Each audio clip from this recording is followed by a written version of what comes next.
series of recent events across the United States has brought the legal boundaries and political fragility of the relationship between federal law enforcement and private businesses back to the center of the agenda. In particular, the refusal of service to immigration and customs enforcement agents and Department of Homeland Security officials at certain corporate gas stations and hotel chains has sparked a serious debate in the country. These developments have made the question of whether the private sector can legally refuse to provide services to federal law enforcement forces a controversial issue in both legal circles and the political arena. Cases reflected in the public eye in recent weeks include incidents such as immigration and customs enforcement agents being turned away from various hotels, the rejection of accommodation requests, and even a United States Border Patrol commander being unable to receive service at a gas station. In another incident, a hotel employee leaked the identities of ICE agents. Fox News has confirmed that an independently owned Marriott hotel in Bloomington, Minnesota, has fired an employee suspected of doxing ICE agents who were staying there. The worker allegedly leaked photos of the agents' names and emails, along with surveillance images of them in the front lobby.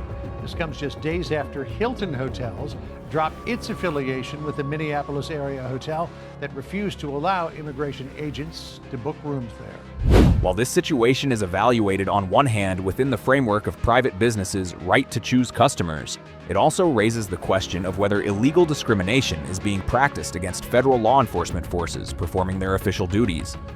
At the center of the debate is whether such refusals are a matter of individual or corporate private discretion, or if they constitute intentional obstruction against a federal officer.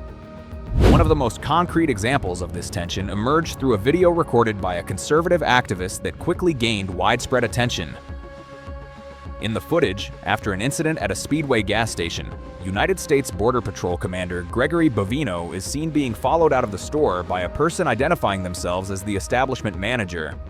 These moments, occurring in front of a large group, revealed that the incident was not merely an individual refusal of service, but it also turned into an environment of public exposure and pressure. While Bovino's choice to remain silent in the face of directed questions was notable in the video, statements made by the Department of Homeland Security following the incident clarified the scale of the tension even further. Secretary of Homeland Security Tricia McLaughlin stated that similar incidents were not limited to just one gas station and that there were other cases in different regions where agents were followed and prevented from receiving service. McLaughlin argued that such situations are being deliberately provoked by certain groups and that agents are effectively being targeted. Information from the field reveals that some protest groups follow immigration and customs enforcement agents until they leave gas stations or businesses, with scenes sometimes escalating into footage of chases. This situation moves beyond the debate over refusal of service, raising new questions regarding the personal safety of federal law enforcement forces and their right to perform their duties freely.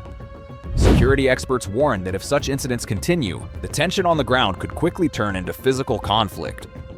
Another incident further fueling the debate was Secretary of Homeland Security Kristi Noem being denied entry to a building in a Chicago suburb for the purpose of using the restroom.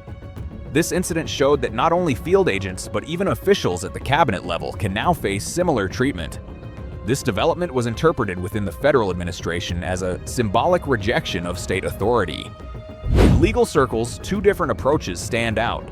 According to one view, private businesses have broad discretion regarding whether or not to provide service, except in the case of specifically protected classes. However, the opposing view argues that targeting federal law enforcement forces due to their duties could be considered an obstruction of official duty or a discriminatory practice. According to this view, depriving agents of service, especially while they are in uniform or on official duty, could lead to legal consequences. This chain of events shows that anti-immigration and customs enforcement protests in the United States are no longer limited to street demonstrations, but have moved into daily life and private sector spaces. Gas stations, hotels, and businesses open to public use are increasingly becoming new fronts for political and ideological conflict.